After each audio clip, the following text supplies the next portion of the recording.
Do you think the 49ers regret letting Laken Tomlinson walk? Now, I think they would probably say, well, we couldn't afford him salary cap, except that they do have the ability to create $25 million in cap space whenever the hell they want.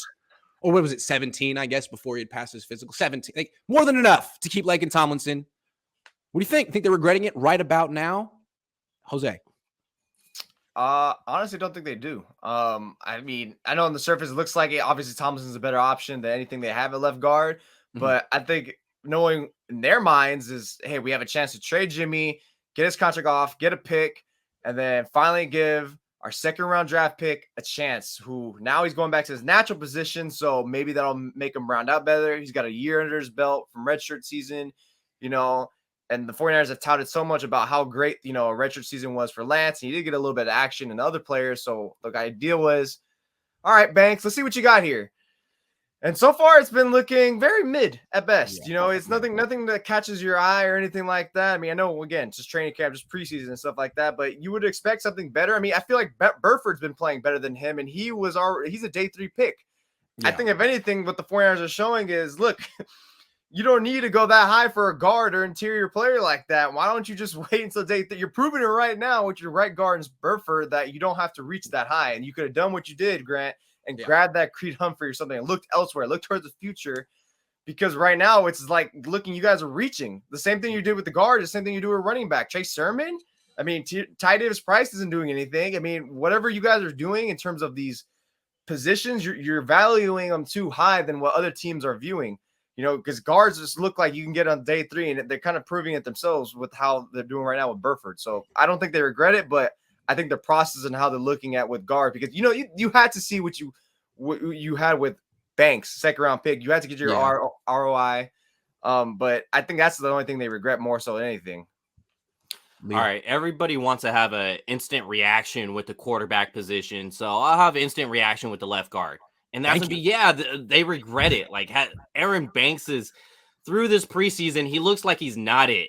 The only thing that's going to help him out is Trent Williams being next to him. That's the only thing that's going to help him out. If he didn't have Trent Williams, oh my God, it may even be worse. True. So it's just like with Laken Tomlinson, you know what you're getting. Like, that book is already written with Laken Tomlinson. With Aaron Banks, it's good. It's not great, but it's good. He's good. Yeah, he's good. He's good. Not great for sure. Like, but Pro Bowl was a bit of a reach, but he's a really good player. He's not mid like Jose referred to Aaron Banks as. So it's like best case mid. And mid is being nice. Like, you're being nice on that, by the way. Yeah. So it's just like, Bammer. Do you really want, say, certain plays to come across Aaron Banks' face where he doesn't get the pass protection, and now you're punting? Like, in big moments, like, that can really happen. And if that does happen, I think you're absolutely going to regret Laken walking, because you have Jimmy Garoppolo still. Like, that's ultimately what it comes back to. If Jimmy Garoppolo's money was off the books, I would feel confident that Laken may be on this team. They should regret it, but I don't think they do. I mean, they're just in a very different situation than the Rams last year. The Rams got rid of Jared Goff because they couldn't cut him. They had to trade him and eat that. They brought in Matthew Stafford. They were all in. It was a Super Bowl or bust year. The Niners right now are like, it's not really Super Bowl or bust for us. We could win it. We could, but we're not going to. It's like, if they really thought that with 1 year on the bench in the system, first year starter Trey Lance would come in and lead the Niners to a Super Bowl, they wouldn't have Aaron Banks starting. They wouldn't have all these unproven guys starting. They would have found a way to bring back Laken Tomlinson and get rid of Jimmy Garoppolo, but they didn't. And even though they say they love Trey Lance, I think everything their actions say that, like, this isn't really our year. It could be, but let's be honest. Let's be realistic. I mean, if everything goes well, maybe next year should be our year, which is such a weird thing for a team that just went to the NFC Championship game to, like, act. But at the same time, I mean, first year starter, 22 years old, frankly, from what we've seen this offseason, it's not like he's a top 10 quarterback yet. Maybe this is the prudent thing to be like, instead of just going for, maybe we'll go for it next year. I don't know. That seems to be that's my take on their offseason. Maybe I'm wrong. When you mentioned about the Rams trading Goff, that thing, they couldn't wait to get him out of the building. Yeah. So they didn't, like, really have a personal relationship versus the Niners with Garoppolo. And they didn't create cap space getting rid of him. They were like, just go away. We don't want to see your face anymore.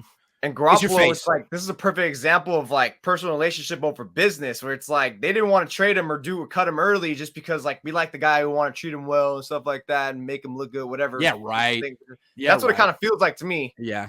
Freddie Murphy says, bro, did you hear John Lynch pregame last night? They're going to keep Jimmy Garoppolo. This is why I make the bets that I do. I don't make bets to lose. You kidding? My dad's deep in debt to me. I also heard him say something else on the radio talking about like, yeah, we're kind of getting up against it in terms of how long they can keep him. So okay. He's over Don't here tell me that. around. I want to win. Adam Paul says, what's up, Grant? All this talk about Jimmy and Trey. What about Brock Purdy? He looked like second string quarterback. Can you tell he really wanted it those last few minutes, play Purdy? Yeah, I'm not a Sudfeld guy. Sorry. I like Purdy better. What about Willie Snead, though? What about Willie Snead, though? Whose did he drop? Was it Purdy's? Purdy's. Yeah, in the end zone. To be fair, Purdy didn't walk it over to him. He tried to throw it through the air. And Willie Snead was like, why would you? I'm a wide receiver. What are you thinking? Kyler says, I wish Banks was at least mid. Yeah, I'm not seeing it with Banks. I don't know. You saw it. Did you see him in the one-on-ones? When you were there, did you see the one-on-ones? Or did they not do it that day, those days? I was only looking at secondaries and wide receivers. Dude, he can't anchor whatsoever. Alex Barrett was just Which that was the problem last year. The few times I was there too, he's just soft, man. And Leo was there for some practices too last year. He's just soft. He looks the same to me, to be honest. I don't know what it is, but John Lynch gets like, he falls in love with these Notre Dame players, man. They're so like buttoned up and professional and mature, and they're like, yes, this is the kind of guy for me. And then you got Mike McGlinchey and Aaron Banks, and they're like two of the softest. I'm sorry, Mike, but it's not what they had envisioned. Yeah. Those are guys. Those are talents you could have got later.